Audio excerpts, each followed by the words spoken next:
دکن کی چوتھی خود مختار سلطنت عادل شاہی سلطنت کہلائی، جو 1490 میں بیجاپور میں قائم ہوئی۔ اس کی بنیاد یوسف عادل شاہ نے ڈالی، جس کی وجہ سے یہ عادل شاہی سلطنت کہلائی۔ اس سلطنت میں کل 9 بادشاہ گزرے۔ اس کے آخری بادشاہ سکندر عادل شاہ کی حکومت 1686 تک قائم رہی، اور 1686 میں اورنگزیب کی فوجوں نے بیجاپور پر حملہ کر کے عادل شاہی سلطنت کو شکست دے دی، جس کے نتیجے میں اس سلطنت کا بڑا حصہ مغلیہ سلطنت میں شامل ہو گیا۔ یوسف عادل شاہ کے زمانے میں بیجاپور میں علوم و فنون کی سرپرستی کا جو سلسلہ شروع ہوا تھا، وہ آنے والے بادشاہوں کے دور میں بھی جاری رہا۔ بیجاپور سلاطین کے ذوق و شوق سے اس ریاست میں علم و ادب، مصوری، موسیقی اور فن تعمیر میں نادر شاہکار تخلیق ہوئے۔ یہ شہر ایک اعتبار سے دلی اور آگرہ کے بعد جنوبی ہند میں ایک زبردست تہذیبی مرکز کا درجہ حاصل کر گیا تھا۔ بیجاپوری تہذیب و ثقافت اور تمدن کا خاتمہ اورنگزیب عالمگیر کے ہاتھوں بیجاپور کے سقوط کے بعد ہو جاتا ہے۔ آنے والے ادوار میں یہ شہر کبھی بھی اپنی پرانی تہذیب و تمدن کی بلندی تک نہ پہنچ سکا۔ عالمگیر کی وفات کے بعد یہ پورا خطہ مراٹھا گردی کا شکار ہو جاتا ہے اور طویل عرصے کی طاقت و تاراج کے سبب برباد ہونے لگتا ہے اور سیاسی حیثیت سے پس منظر میں چلا جاتا ہے۔ ابراہیم عادل شاہ ثانی کے دور کے بعد محمد عادل شاہ کے دور میں دکنی ادب کو بہت عروج ملا۔ اس دور میں دکنی زبان کے نامور شاعر گزرے ہیں، جنہوں نے تخلیقی ادب کے ساتھ ساتھ شعری ترجمے کا بھی معیاری کام کیا ہے۔ ان شعراء میں شوقی، مقیمی، صنعتی، رستمی اور ملک خشنود جیسے گراں قدر شعراء شامل ہیں۔ اس زمانے میں مثنوی کو عروج حاصل ہوا۔ بیجاپوری ادبیات کے سلسلے کا آخری قابل ذکر بادشاہ علی عادل شاہ ثانی تھا، جو خود بھی شاعر تھا اور شاہی تخلص کرتا تھا۔ دکنی ادب کا وہ شاعر جسے ملک الشعراء دکن کہا جاتا تھا، شاہی ہی کے زمانے کا شاعر تھا۔ یہاں مراد نصرتی سے ہے، جو بیجاپوری ادب کی روایت کا نقطۂ تکمیل سمجھا جاتا ہے۔ بیجاپور میں بادشاہوں کی عسکری مہمات کے ساتھ ساتھ ان کی علمی، ادبی اور تہذیبی سرگرمیوں کا سلسلہ بھی چلتا رہتا تھا۔ درباروں میں شعر و شاعری کا چرچا ہوتا تھا اور شعراء کو عزت و وقار کا درجہ ملتا تھا۔ مگر ان شاہانہ سرگرمیوں سے الگ بیجاپور میں صوفیہ بھی موجود تھے۔ ان صوفیہ کے افکار، ان کی صوفیانہ تعلیمات اور ان کے سماجی کردار پر مشتمل ایک اچھا تجزیہ رچرڈ میکس ویل ہٹن کی کتاب سیلیوٹ بیجاپور میں دیکھا جا سکتا ہے۔ ہٹن نے برہان الدین جانم کے خانودادے کی لسانی اور صوفیانہ خدمات کا بھی اس میں ذکر کیا ہے، جو اس دور میں انسانی رشد و ہدایت کے لیے صوفیانہ ادب کے نام سے جانا جاتا ہے، اور قدیم اردو ادب کی تاریخ میں زبان اور اسالیب کے تدریجی ارتقاء کا مطالعہ کرنے کے لیے یہ سرمایہ نہایت قیمتی تصور کیا جاتا ہے۔ ان بزرگوں میں شمس الاشاق شاہ میران جی کے خانوادے کہ وہ بزرگ برہان الدین جانم اور شاہ امین الدین خصوصی اہمیت رکھتے ہیں۔ شمس الاشاق نے قدیم اردو یعنی دکنی زبان کو گرچہ گھر بھاگا یعنی گھوڑے پر کی زبان کہا تھا، لیکن وہ اس زبان کی افادیت کے بہت قائل تھے، اس لیے انہوں نے اس زبان میں تصنیف و تالیف کا کام بھی کیا۔ بہمنی دور میں ہم ان کی خدمات کا جائزہ پیش کر چکے ہیں۔ ان کے بعد ان کے نامور فرزند حضرت برہان الدین جانم مسند ارشاد پر بیٹھے اور انہوں نے بھی اپنے جلیل القدر صوفی باپ کی طرح تصوف کے اسرار و مسائل کو سمجھانے کے لیے اسی زبان کو روایتی طور پر ترجیح دی، گرچہ حضرت جانم بھی اپنے والد بزرگوار کی طرح قدیم اردو کو بہت معمولی یا کمتر زبان سمجھتے تھے، مگر اس کے باوجود وہ بھی اسی زبان کو اپنے رشد و ہدایت کا ذریعہ بنانے پر مجبور تھے۔ حضرت برہان الدین جانم کی صوفیانہ شاعری پر پراکرتی اور سنسکرتی روایت کا گہرا سایہ نظر آتا ہے۔ لسانی اعتبار سے وہ گجری روایت کے بہت قریب ہیں، اور اسی خیال سے وہ اپنے کلام کو بھی گجری کے نام سے موسوم کرتے ہیں۔ بیجاپور میں قدامت پسندی کا یہ اسلوب ان کے دور میں مروج تھا۔ جانم کے والد حضرت شمس الاشاق بھی بہمنی دور میں اسی روایت کے شاعر تھے، اور خود برہان الدین بھی اپنے والد کے اسلوب سے متاثر تھے۔ لیکن یہ بات قابل ذکر ہے کہ بیجاپوری ادب کے اسلوب میں رہنے کے باوجود شمس الاشاق کے ہاں سنسکرتی اور گجراتی اثرات بہت کم ہیں۔ ان کی زبان واضح طور پر فارسی اسالیب کی طرح مائل نظر آتی ہے، اس میں سلاست بھی ہے اور اسلوب بیان کی سادگی بھی۔ ان کا اسلوب ہندوی روایت کی گراں باری سے سبق دوش ہونے کی روایت اختیار کرتا ہے۔ ان کی زبان اس دور کی عوامی زبان محسوس ہوتی ہے، جبکہ برہان الدین کی زبان میں علمی رنگ زیادہ نمایاں ہے۔ برہان الدین جانم کے زمانے میں روایت پورے ہندوستان میں پھیلی ہوئی تھی، اور ہر طرف ان کی انسان دوستی کی آوازیں سنائی دے رہی تھیں۔ قدیم اردو میں گجری کے دور میں یہ آوازیں پہلی بار سنائی دیں۔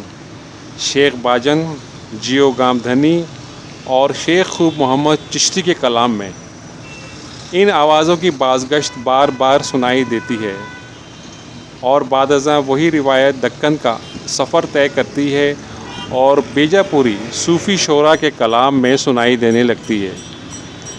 شاہ برہان الدین جانم کا کلام اس روایت سے وابستہ ہے۔ انہوں نے مختلف راگ راگنیوں میں جو نظمیں کہی ہیں وہ اپنے اسلوب اور ساخت کے اعتبار سے شیخ بہاؤالدین حاجن کی شعریات کے قریب ہیں۔ ہندوی اسلوب میں لکھا گیا یہ کلام ان کے صوفیانہ خیالات پائے جانے والے مخصوص رومانی سوز و گداز کا اظہار کرتا ہے۔ برہان الدین جانم کی شاعری پر ہندوی روایت کا بہت اثر ہے۔ ان کے حمدیہ اشعار بھی مکمل طور پر اس روایت کی شعری لغت میں رنگے ہوئے ہیں۔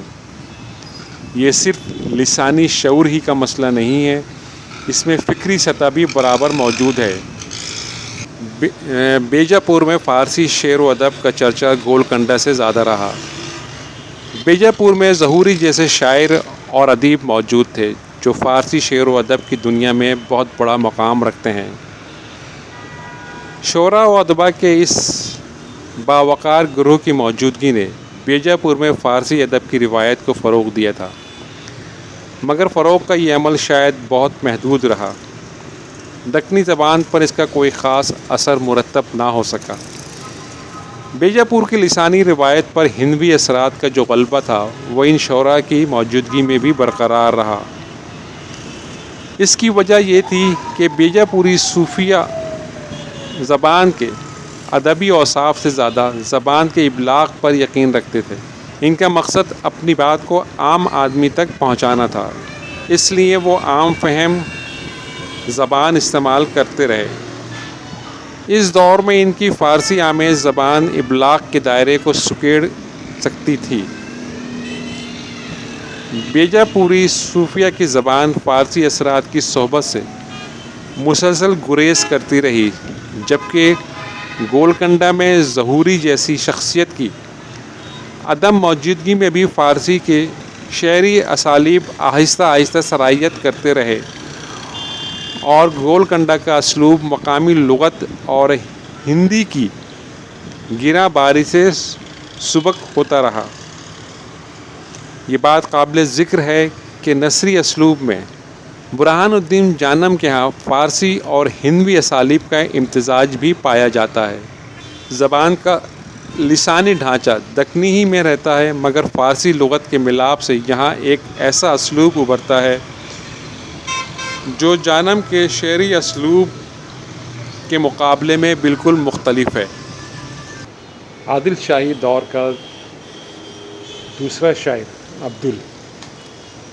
عبدل اپنی زبان کو ہندوی کہتا ہے اور اپنے دہلوی ہونے کا اعلان کرتا ہے، جس کا مطلب یہ ہے کہ وہ دہلی کی زبان کو ہندوی کا نام دیتا ہے۔ عبدل نے ابراہیم عادل شاہ کی شان میں اپنی مثنوی تصنیف کی تھی اور وہ شاہی دربار سے بھی تعلق رکھتا تھا۔ اس کے اسلوب میں بیجاپور کے مستقبل کی شعری لغت بھی موجود ہے۔ صنعتی کے اعلان سے پہلے ابراہیم نامہ کے چند مقامات پر وہ سنسکرت سے اعتراض برتنے کا اعلان کرتا ہے۔ اس کے بعد وہ سنسکرتی اور پراکرتی اسلوب سے جہد آزمائی کرتے ہوئے ایک ایسی شعری لغت بنانے میں کامیاب نظر آتا ہے جس کا جھکاؤ فارسی لغت کی جانب ہے۔ وہ فارسی اسالیب کے اثرات سے ایک ایسا شعری نقش تخلیق کرتا ہے جو مقامی دکنی خصوصیات کا حامل بھی ہے اور فارسی روایت سے کچھ قریب بھی، مگر مسئلہ یہ ہے کہ ہم اس کو عبدل کا نمائندہ اسلوب نہیں کہہ سکتے۔ اس کا نمائندہ اسلوب وہی ہے کہ جو مجموعی طور پر ابراہیم نامہ کے اوراق پر نظر آتا ہے، اور یہ وہ اسلوب ہے کہ جس پر سنسکرتی اور پراکرتی اثرات کا غلبہ ہے۔ ابراہیم نامہ کے اس اسلوب کو دیکھ کر ہم یہ کہہ سکتے ہیں کہ یہ اسلوب نظامی کی قدم راؤ پدم راؤ کی روایت سے متعلق ہے۔ صرف زبانی اعتبار سے عبدل کے اسلوب کی ساخت ذرا مختلف نظر آتی ہے۔ اس لحاظ سے عبدل قدامت پسندی کی روایت پر گامزن ہے۔ اس کے بوجھل اور مغلق شعری اسلوب کی وجہ سے ابراہیم نامہ سے حظ اٹھانا بہت دشوار ہے۔ عبدل کے خوبصورت خیالات، تشبیہ، استعارے اور خاص کر اس کے جمالیاتی طرز احساس کی لطیف کیفیات بھی اسلوب کی گراں باری سے مؤثر نہیں ہونے پاتی۔ اس گراں باری کے عمل سے یہ قباحت پیدا ہوئی کہ آج ہم اس کے فن سے مکالمہ کرنے میں دقت محسوس کرتے ہیں۔ عبدل سے قبل بہمنی دور میں فیروز، مشتاق اور لطفی جیسے شعراء کی روایات موجود تھیں۔ ابراہیم نامہ ابراہیم عادل شاہ کے عہد کی مثنوی ہے۔ اس مثنوی میں کوئی باضابطہ مربوط کہانی بیان نہیں کی گئی، لہٰذا اس میں نہ کردار ہیں، نہ واقعات، نہ قصہ۔ ابراہیم نامہ تو عہد ابراہیم کی تہذیبی اور ثقافتی زندگی کا ایک مرقع ہے، جس میں بادشاہ کی سالگرہ اور بسنت منانے کی تصویریں بھی ہیں، اور اس عہد کی مجلسی زندگی، رسم و رواج، بیجاپور شہر کی عمارتوں کا شکوہ، فنکاروں اور حسینوں کے جھمگٹے، بازاروں اور گلی کوچوں کی رونق اور زندگی کے بھرپور آثار کے موقع ابراہیم نامہ کے اوراق پر بکھرے ہوئے ہیں۔ عبدل کے بعد ہم ذکر کریں گے مقیمی کی شہرت اس کی مثنوی چندر بدن معیار کی وجہ سے ہے۔ دکنی میں یہ مثنوی اہم سمجھی گئی۔ مثنوی چندر بدن و معیار کی تصنیف سے بیجاپوری اسلوب کی گراں بار اور مغلق روایت میں کھل کر سانس لینے کا ایک نیا تجربہ محسوس ہوتا ہے۔ گجری کی جگہ بول چال کی عام زبان کا استعمال اس مثنوی کو ایک منفرد حیثیت دیتا ہے۔ مقیمی کی مثنوی ادبی یا فنی اعتبار سے زیادہ اپنے اسلوب کی سادگی اور سلاست کے قرینے کے باعث بیجاپوری ادب میں خصوصی اہمیت کی حامل ہے۔ عام بیجاپوری اسلوب کے مقابلے میں سادگی اور سلاست سے زبان کا ایک نیا شعری باطن تخلیق کرنا کوئی آسان کام نہ تھا، چنانچہ اس معیار سے اس مثنوی کو بیجاپوری اسالیب سے بغاوت کی مثال کہا جا سکتا ہے۔ اس لیے گجری روایت کے اثر سے بچ کر عام بول چال اور فارسی لغت کے امتزاج سے ایک رواں اسلوب کی تخلیق کو مقیمی کا کارنامہ ہی کہا جا سکتا ہے۔ مقیمی نے بیجاپوری شعری روایت میں فارسی کے شعری لغت کے استعمال سے ایک امتزاجی رنگ پیدا کیا اور ساتھ ہی ساتھ سادگی و سلاست کا ایک اعلیٰ معیار قائم کیا۔ اس کا مقابلہ اگر غواصی سے کیا جائے تو یہ معلوم ہو سکے گا کہ مقیمی نے کس معیار کے ساتھ بیجاپوری اسالیب کی کایا کلپ کر دی ہے۔ اب آتے ہیں اگلی شاعر صنعتی کی طرف۔ صنعتی کا قصہ بے نظیر 1645 کی تصنیف ہے۔ اس مثنوی میں صنعتی نے سنسکرت سے گریز کا اظہار کیا ہے اور عام فہم سادہ اسلوب اختیار کیا ہے۔ قصہ بے نظیر سے چند سال قبل ہی مقیمی کی مثنوی چندر بدن میں ہار تصنیف ہوئی تھی، جو سادگی و سلاست کی طرف پہلا قدم شمار ہوتا ہے۔ تقریباً 5 سال بعد صنعتی کی مثنوی میں آسان اسلوب اور سادگی کے اعلان نامے سے گویا مقیمی کی روایت کی مقبولیت ظاہر ہوتی ہے۔ یہ دونوں مثنویاں بیجاپوری روایت میں عبدل اور جانم کے اسلوب سے انحراف کرتے ہوئے سادگی کو فروغ دے کر ایک نئے شعری اسلوب کی بنیاد رکھتی ہیں۔ صنعتی کی مثنوی مقیمی کی روایت کو آگے بڑھاتی ہے۔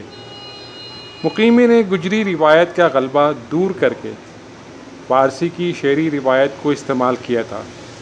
صنعتی نے اس اسلوب کو شعوری سطح پر مزید صاف کیا۔ سنسکرت کے بوجھل اثرات اس کے ہاں غائب ہوتے ہوئے ملتے ہیں اور فارسی شعری لغت کا اثر و نفوذ کا کارفرما نظر آتا ہے۔ اس طرح سے وہ بیجاپور کے ان اولین شعراء میں ہے کہ جن کے ہاں فارسی شاعری کے آہنگ بآواز بلند سنائی دیتے ہیں۔ صنعتی کی زبان اس کے ہم عصر قطب شاہی شعراء کے مقابلے میں کمتر نہیں ہے۔ یہ زبان بجا طور پر گولکنڈہ کا مقابلہ کرتی ہے، مگر ان کوششوں کے باوجود صنعتی کے اسلوب میں مقامی اسلوب کی قدامت پسندی جگہ جگہ نظر آتی ہے۔ اپنی شعوری کوشش سے اس نے سنسکرت کا بوجھ تو اتارا ہے، مگر لفظوں، محاوروں اور تراکیب کا مقامی قرینہ برقرار رہتا ہے۔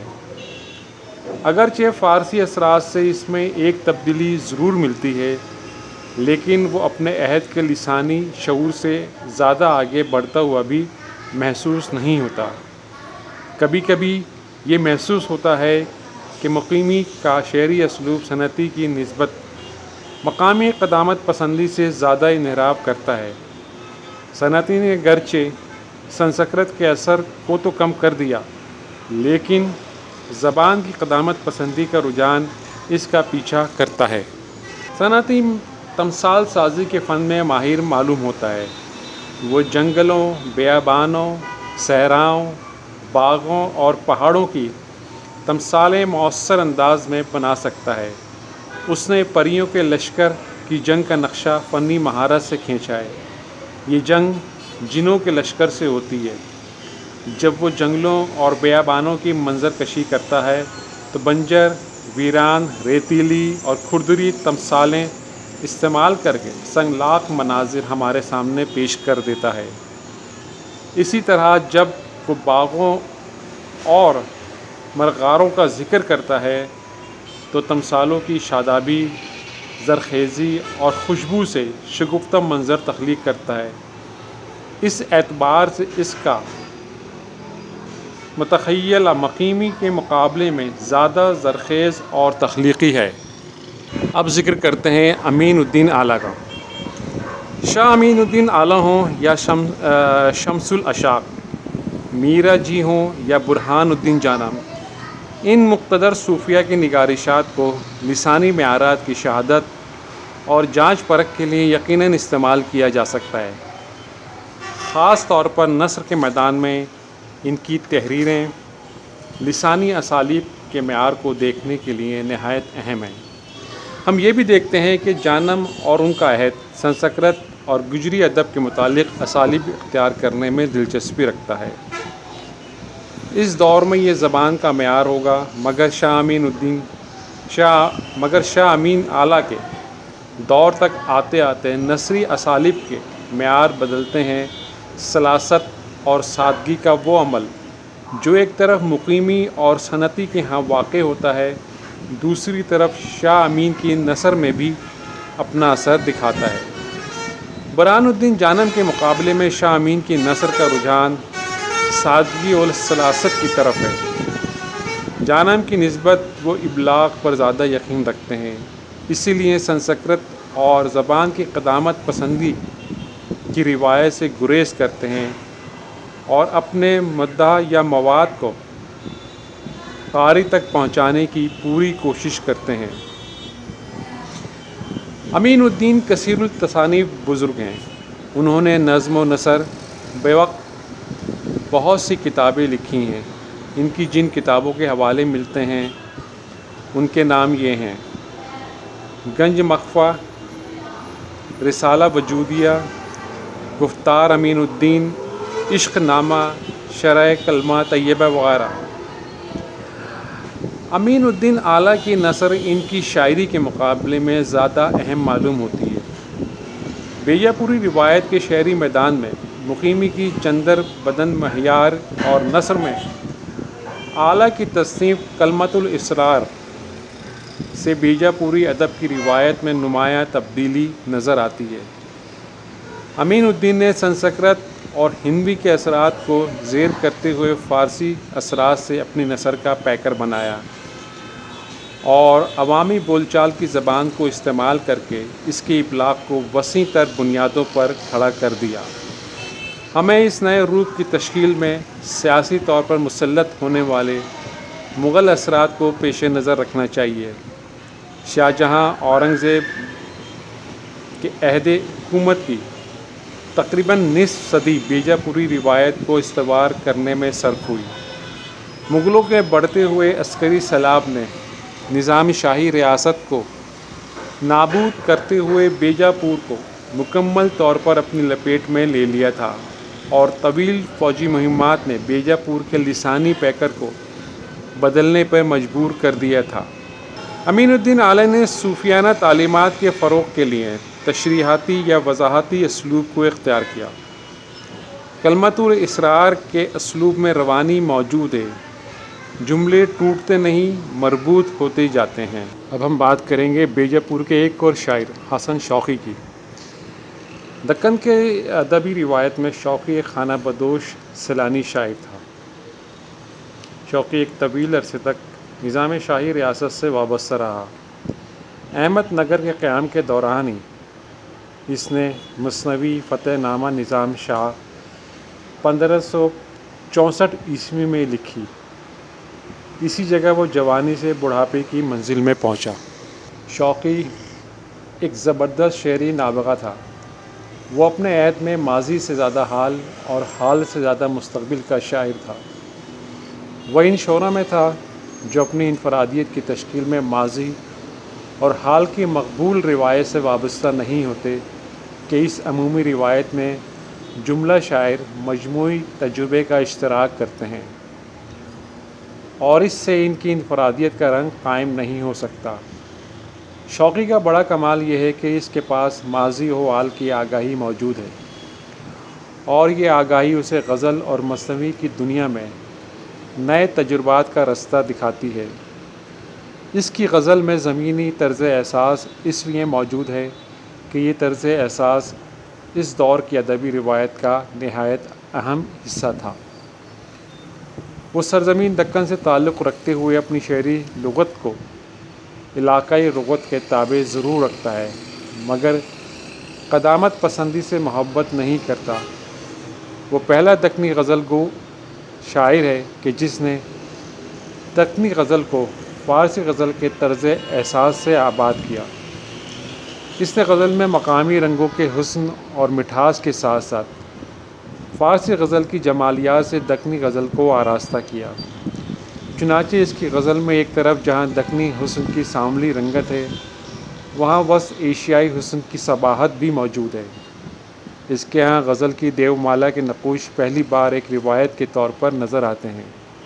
شوقی نے عمر عزیز کا سب سے طویل حصہ احمد نگر کی نظام شاہی ریاست میں بسر کیا، جہاں بیجاپور اور گولکنڈہ کے مقابلے میں علم و ادب کا زیادہ چرچا نہ تھا۔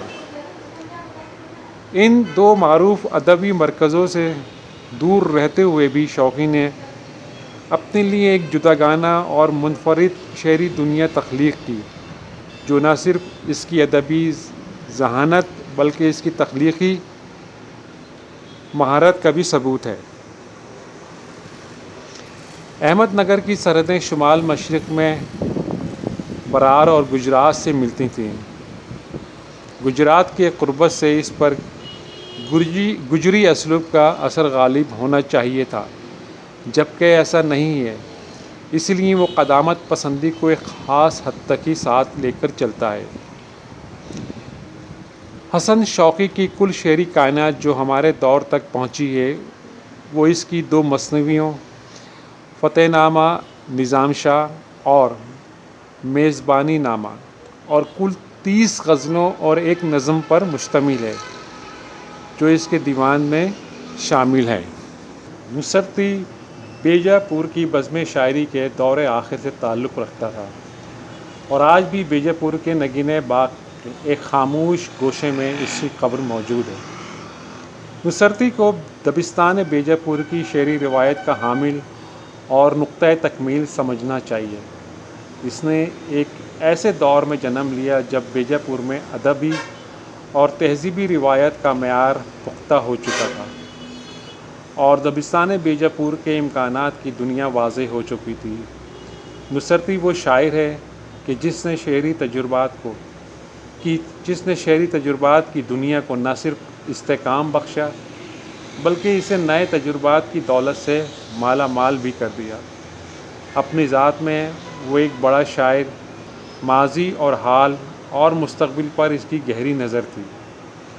نصرتی کی صورت میں دبستان بیجاپور کے بہترین شعری اسالیب کا تعین کیا جاتا ہے، بلکہ یہ کہنا زیادہ مناسب ہوگا کہ نصرتی کی شکل میں دبستان بیجاپور کے مجموعی شعری تجربات کی تکمیل ہو جاتی ہے۔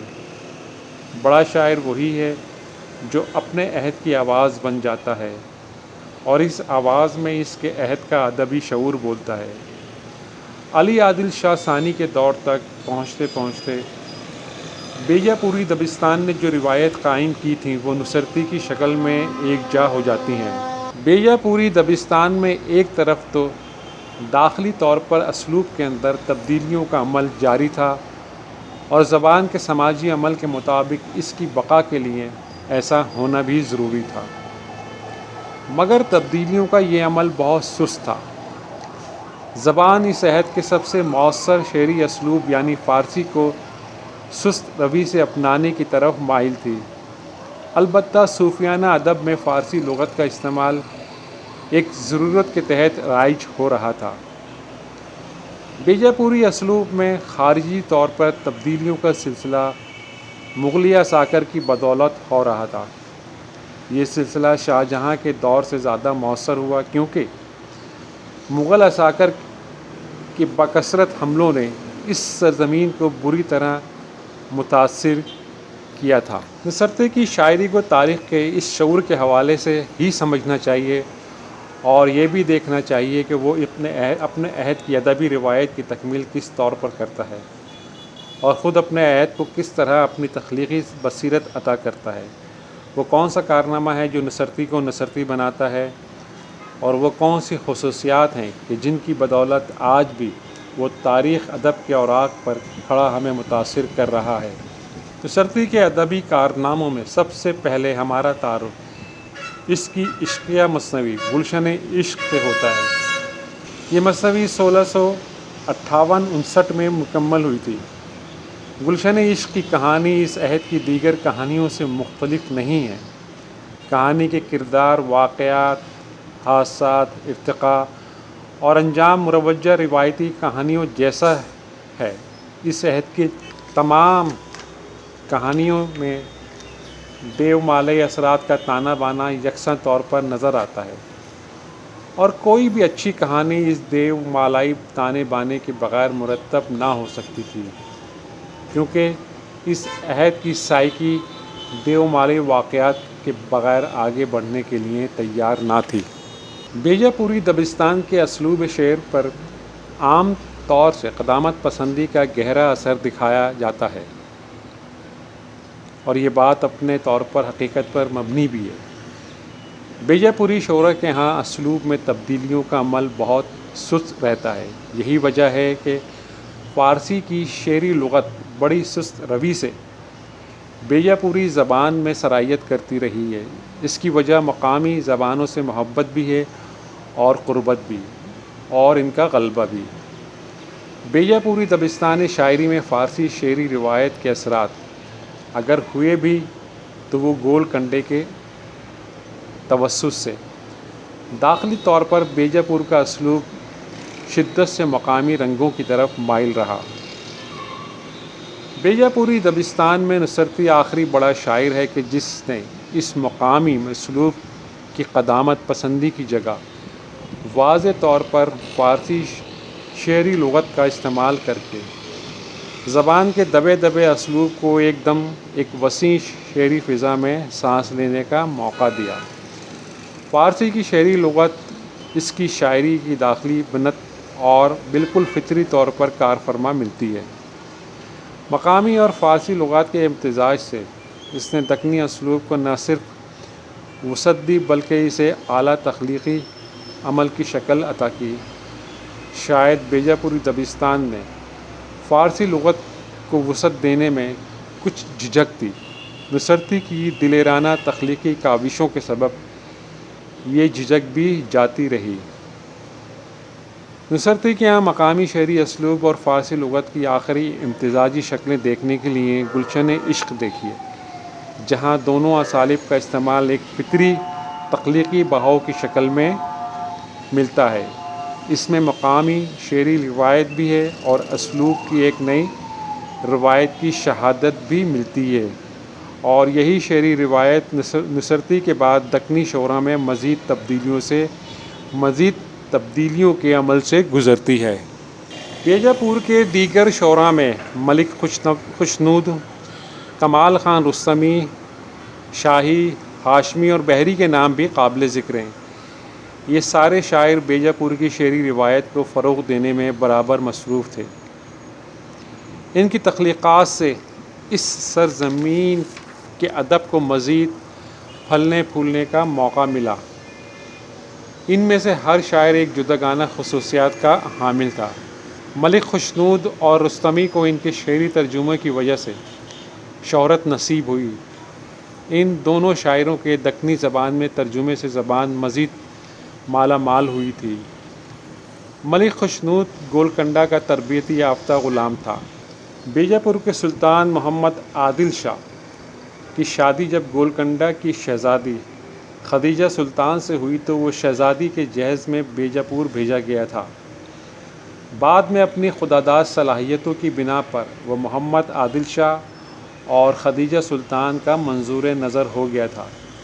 اس کا کارنامہ خاص امیر خسرو کی مثنوی ہشت بہشت کا جنت سنگات کے نام سے ترجمہ ہے۔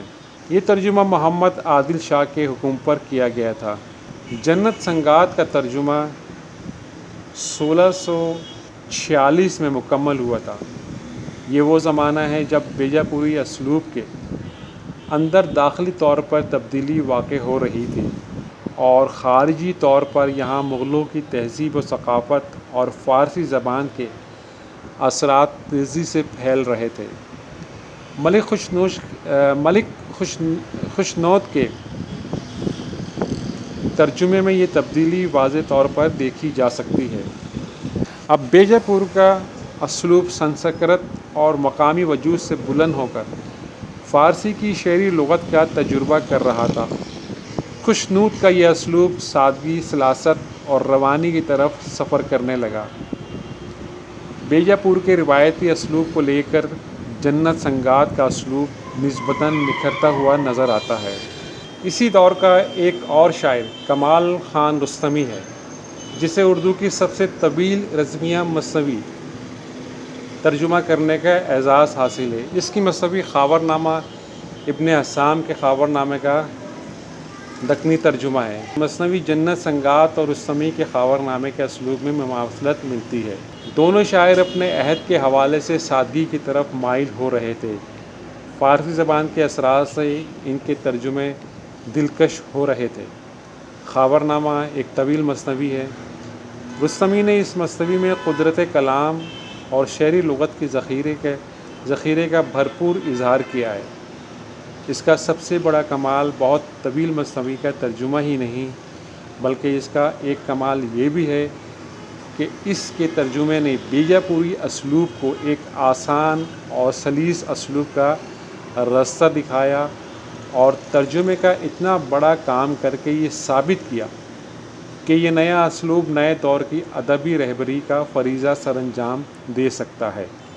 علی عادل شاہ ثانی شاہی بھی بیجاپوری ادبی روایت کا ایک اہم رکن ہے۔ ابراہیم عادل کی کتاب نورس اور علی عادل شاہ ثانی کی کلیات کو دیکھ کر یہ اندازہ کیا جا سکتا ہے کہ بیجاپوری روایت پر گولکنڈہ کی نسبت مقامی روایت کا زیادہ غلبہ ہے۔ کلیات شاہی کے ہندی کلام کا مواد یا اس کے مضامین میں محمد قلی قطب شاہ کی غزلیات سے گہری مماثلت رکھتے ہیں، مگر فرق یہ ہے کہ شاہی نے یہ باتیں ہندی میں کہی ہیں، جبکہ محمد قلی قطب شاہ نے دکنی میں۔ مقامی روایت کا لسانی اور تہذیبی اثر محمد قلی قطب پر بھی غالب ہے، مگر اس کا کلام دکنی ہونے کے باوصف ابلاغ رکھتا ہے، چاہے یہ مغلق ہی کیوں نہ ہو۔ یوں لگتا ہے کہ محمد قلی قطب شاہ اور علی عادل شاہ ثانی ایک جیسے نشاتیہ طرز احساس کے شاعر ہیں، اور ان کے لیے زندگی کے معنی مسرت و انبساط اور لطف و سرشاری کے مترادف ہے۔ ان کے عشقیہ جذبات بھی دکنی اشاعت کا دل دھڑکتا ہے۔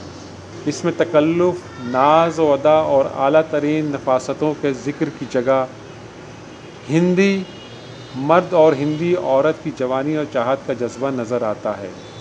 سلطنت بیجاپور کی ابتدا محمد یوسف عادل خان سے ہوئی تھی، اور اس کے انتہا سکندر عادل شاہ پہ ہوئی، کہ جس کے دور میں 1686 عیسوی میں بیجاپور کا سقوط ہوا۔